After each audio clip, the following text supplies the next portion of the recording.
Brought to you by V-Guard, co-powered by Sensodyne and Vimal. ಬಾಯಲ್ಲಿ ಹೇಳಿ ಕೇಸರಿ. Associate sponsor Ultratech Cement. Hassan ಸಂಸದ Prajwal Revanna video ಪ್ರಕರಣ ಈಗಾಗಲೇ ರಾಜ್ಯ ಮಟ್ಟದಲ್ಲಿ ದೊಡ್ಡ ಮಟ್ಟಿಗೆ ಸದ್ದು ಮಾಡ್ತಿರೋದು. ಈ ವಿಚಾರವಾಗಿ ಮಾತಾಡಲಿಕ್ಕೆ ಶಾಸಕರು ಕೋರ್ ಕಮಿಟಿ ಅಧ್ಯಕ್ಷ ಅಂತ GT ದೇವೇಗೌಡರು ಇದ್ದಾರೆ. ಬನ್ನಿ ಅವ್ರು ನೇರವಾಗಿ ಮಾತಾಡ್ತೀನಿ.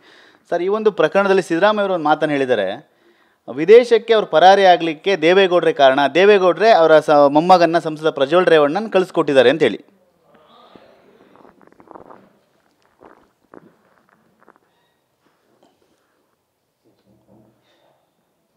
ಈಗ ಸಿದ್ದರಾಮಯ್ಯವರು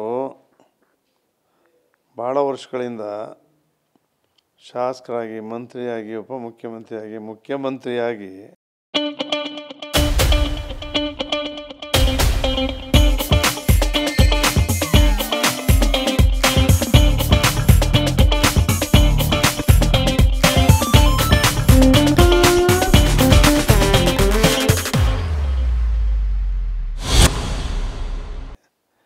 ಅವ್ರಿಗೆ ಗೊತ್ತಿರೋ ವಿಚಾರ.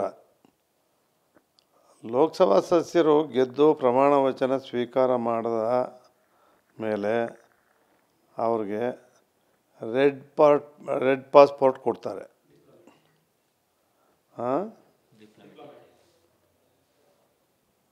ರೆಡ್ ಪಾಸ್ಪೋರ್ಟ್, ಡಿಪ್ಲೊಮೆಟ್ ಪಾಸ್ಪೋರ್ಟ್ ಕೊಡ್ತಾರೆ.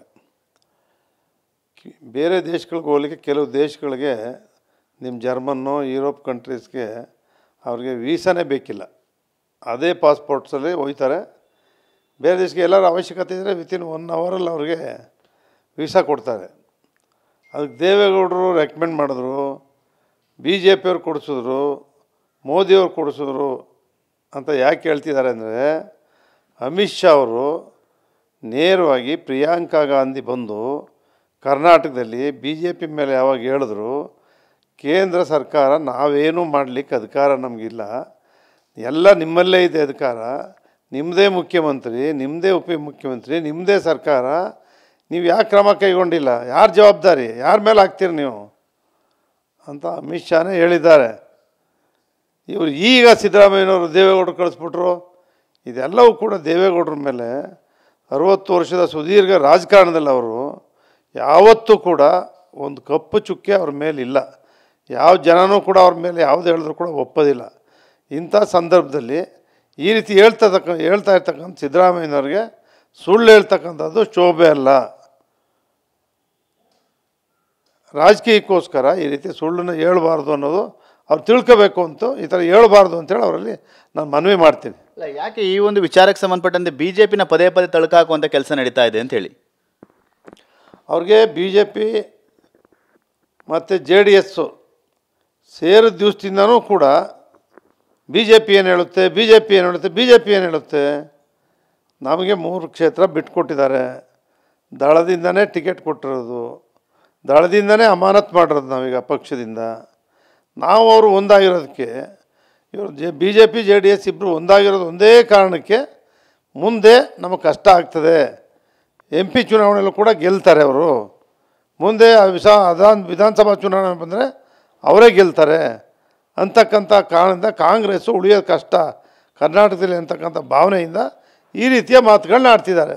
ಈಗ ಇನ್ನೊಂದು, ಸಿದ್ದರಾಮಯ್ಯ ಅವರು ಖುದ್ದು ಪ್ರಧಾನಮಂತ್ರಿಯವರಿಗೆ ಪತ್ರ ಬರೆದಿದ್ದಾರೆ, ಪ್ರಜ್ವಲ್ ರೇವಣ್ಣ ಅವರ ಪಾಸ್ಪೋರ್ಟ್ ಎಲ್ಲ ರದ್ದು ಮಾಡಬೇಕು ಅಂತ ಹೇಳಿ, ತನಿಖೆಗೆ ಸಹಕಾರ ಆಗುವಂತ ರದ್ದು ಮಾಡಬೇಕು ಅಂತ ಹೇಳಿ. ಅವರು ಸಿದ್ದರಾಮಯ್ಯನವರು ಒಬ್ಬರು ಮುಖ್ಯಮಂತ್ರಿಯಾಗಿ ಬರೀ ಸ್ಟೇಟ್ಮೆಂಟ್ ಯಾಕೆ ಕೊಡ್ತಾರೆ? ಯಾಕೆ SIT ತನಿಖೆ ರಿಜಿಸ್ಟ್ರೇಷನ್ನೇ ಆಗಿಲ್ಲ, ಪ್ರಾರಂಭನೇ ಮಾಡಿಲ್ಲ. ಅದಕ್ಕೆ ಮುಂಚೆನೇ ಇವರೇ ಹೇಳಿದ್ರು SIT ತನಿಖೆ ನಡೀತಾ ಇದೆ ಅಂಥೇಳಿ. ಆವತ್ತು SIT ತನಿಖೆ ಪ್ರಾರಂಭನೇ ಆಗಿರಲಿಲ್ಲ, ಎಲೆಕ್ಷನ್ ಮುಗಿಸಿ ಇವನು ಹೋದಾಗ. ಈಗ ಆ SIT ತನಿಖೆ ನೀವು ಏನು 18 ಅಧಿಕಾರಿಗಳನ್ನ ಹಾಕಿದ್ದೀರಿ, ಮೀಟಿಂಗ್ ಮೇಲೆ ಮೀಟಿಂಗ್ ಮಾಡ್ತಾಯಿದ್ದೀರಿ, ತನಿಖೆ ಪ್ರಾರಂಭ ಮಾಡಿದ್ದೀರಿ, ತನಿಖೆ ನಡೀಲಿ, ತನಿಖೆಯಲ್ಲಿ ವರದಿ ಏನು ಬರುತ್ತೆ ಅದಾದಮೇಲೆ ಕ್ರಮ ಕೈಗೊಳ್ಳಿ. ತಪ್ಪಿತಸ್ಥ ಅಂತ ತಿಳಿದ್ಮೇಲೆ ಶಿಕ್ಷೆ ಆಗುತ್ತೆ, ಕಾನೂನುಬದ್ಧವಾಗಿ ಆಗುತ್ತೆ. ಎಲ್ಲವೂ ಕೂಡ ಕಾನೂನುಬದ್ಧವಾಗಿ ಏನು ಮಾಡಬೇಕು ಅದನ್ನು ಮಾಡಲಿಕ್ಕೆ ನಾವು ಸ್ವಾಗತ ಮಾಡಿದ್ದೀವಿ. ನಾವೆಲ್ಲರೂ ಕೂಡ ನಮ್ಮ ಪಕ್ಷ ಮುಕ್ತವಾಗಿ ಸ್ವಾಗತ ಮಾಡಿದೆ. ಇದು ವೈಯಕ್ತಿಕ ವಿಷಯ. ಪ್ರಜ್ವಲ್ ಏನಾದ್ರು ಮಾಡಿದ್ದಾರೆ ಅವನಿಗೆ ಶಿಕ್ಷೆ ವಿಧಿಸಿ ಅಂತ ಮುಕ್ತವಾಗಿ ಹೇಳಿದ್ದೀವಿ. Brought to you by Vigor, co-powered by Sensodyne and Vimal. ಬಾಯಲ್ಲಿ ಹೇಳಿ ಕೇಸರಿ. Associate sponsor Ultratech Cement.